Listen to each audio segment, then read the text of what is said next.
Welcome to or welcome back to Keisha's House, Motivation and Inspiration. I'm Keisha, and as always, I'm so very glad that you stopped by.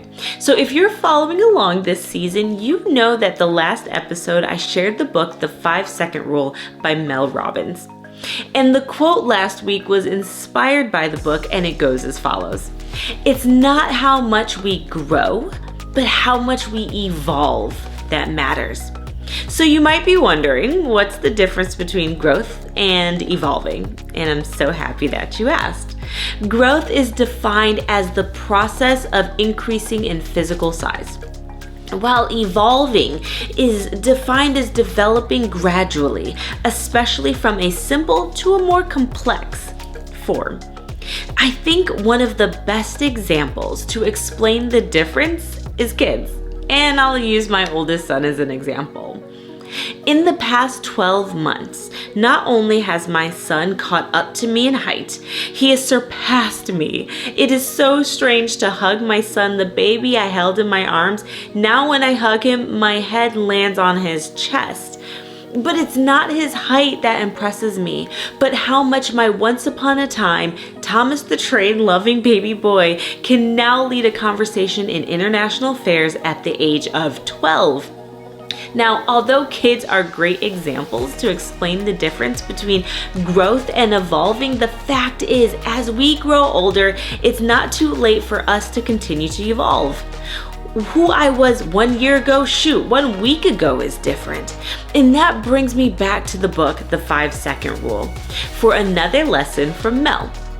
We just learned that evolve is to develop gradually.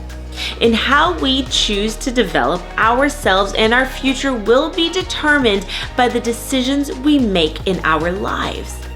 And as we learn from that book, we learn that decisions we make are driven by how we feel. Now, for my deep analytical thinkers, this might seem really hard to believe, but according to neurologist Antonio Damasio, it's our feelings that decide for us 95% of the time.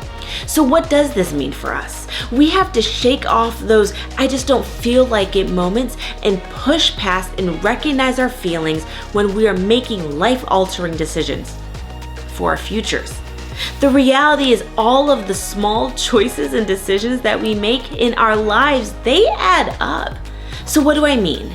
In the book, Mel tells us the story about this guy in a bar. A single dad sees this woman who he thinks is beautiful and potentially his soulmate. He begins to approach her, and as he walks right up to her, she turns around and the story ends.